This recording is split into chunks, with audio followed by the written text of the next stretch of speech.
Congratulations sa'yo, Mayor. Ha? Malay mo, balang araw, maging senador ka na. Ha?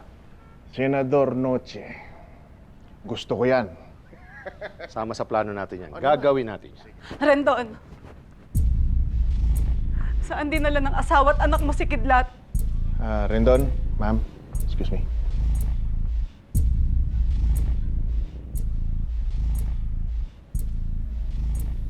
May, anong ginagawa mo rito? Pinapahiya mo ako sa harap ni Mayor. Wala akong kinalaman sa pagkawala ni Kidlat. Pues alamin mo! Nasa panganib si Kidlat at pwede niyang ikamatay.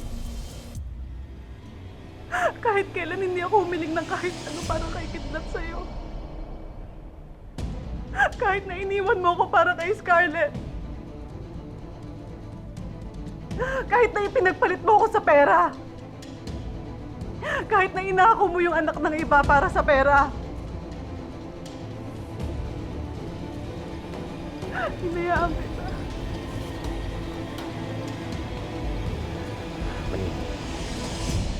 May ambisyon ako. At ayoko mapulok sa riles. Kaya akong ginawa yun. Alam mo yan!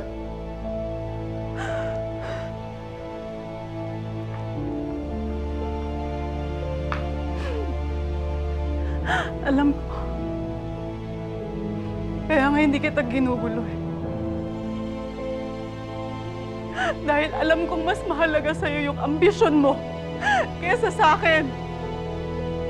Kesa sa amin.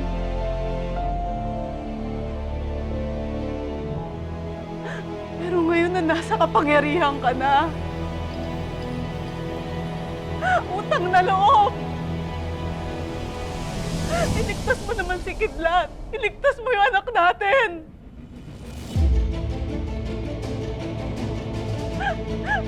Dugo mo pa rin dumadami sa kanya.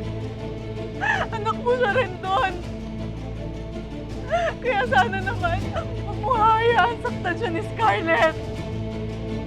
Umuhayaan saktan siya ni Scarlett. Ayaw mo pa rin siya. Ayaw mo pa rin siya.